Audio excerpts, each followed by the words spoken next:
and welcome to this video in which I'll be giving you my thoughts on the songs for Söngvakeppin 2024. A disclaimer. I hadn't addressed this before because I had hoped that the EBU would come to the correct decision by now, but since they have not, I do need to address it myself. Israel should not be allowed to participate at the Eurovision Song Contest 2024. If Russia hadn't been banned in 2022, maybe we'd be having a different conversation right now, and on a personal note, maybe Eurovision wouldn't have become such an important part of my life, but this is the reality that we are living in, so this is the conversation that we are having.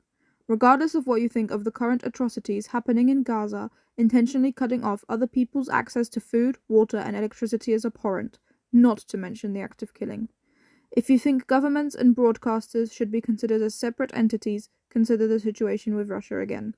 There is a video explaining why Israel shouldn't be allowed to participate linked in the description, and the creator also calls to action about what you can do yourself.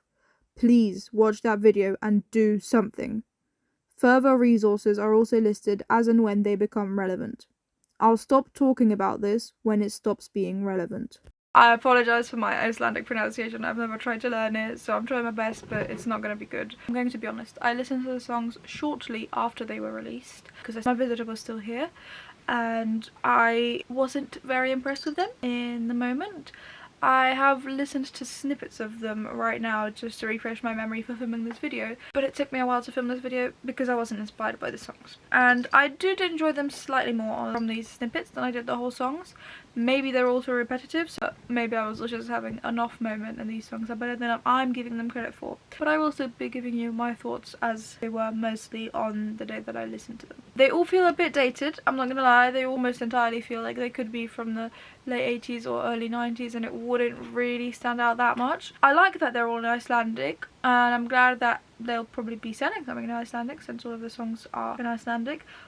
But I wonder if English in this national final wouldn't have been a plus. Would it not have differentiated the songs from one another a little bit? And I do think it's a pretty boring one-note semi-final. All of these songs are pretty similar to me. Maybe I was really just in a bad mood when listening to them, but even after listening to these clips, they feel very similar to me, so whatever they choose, there's not going to be much of a difference between them. I know it's so exciting and interesting for these individual artists as people, but to me, as someone who just listens to the songs and doesn't have the rest of the context of how they were created, it feels very boring. I will go through my bottom 5 pretty quickly because I don't have so much to say, and I do apologise for my pronunciation. I imagine my consonants will be horrendous, but I will also be putting all of the song titles on screen so you can see what it is I'm talking about, because I imagine that you won't be able to understand. In my 10th spot, I do unfortunately have Fidrildi, which is really boring to me. There's nothing special about it in my ears, and there's only a tiny bit of a fun twinkling sound near the end, but most of the song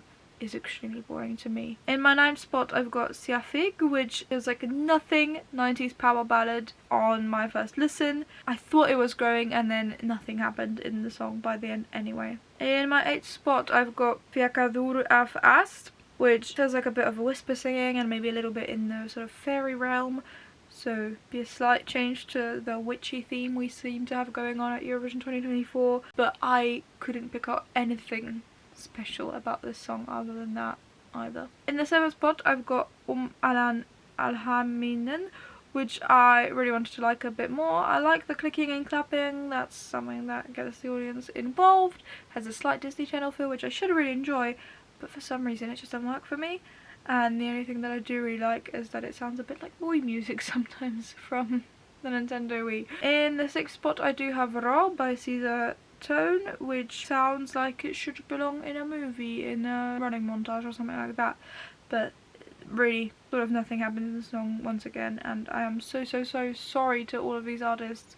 I know there's a lot of work being put into every single song, but within this national final where all the songs are so similar, you need to have something that stands out from the other ones that all sound similar, to me at least. In my 5th spot, I've got Flugabord, which is soft, and I thought maybe there's one English line in it, but maybe that's just my brain trying to understand this song because they are both Germanic languages, so maybe that's just me making stuff up completely. Nothing happens again, but for some reason I felt inclined to put it higher than the other ones. I guess it felt slightly more interesting to me. In the 4th spot, I've got Vid Forum Hera, which I wrote down as an almost understandable title. Once again, these are Germanic languages, we're going higher, and it's very 90s again, and it's got a slight violetta feel, which I think is why it's gone up higher than the other ones, and the slightly understandable title. My linguistically inclined brain is very proud to have understood something in a language I've never tried to learn, but to be honest, anyone who speaks English might have been able to understand that, so that could also be a plus for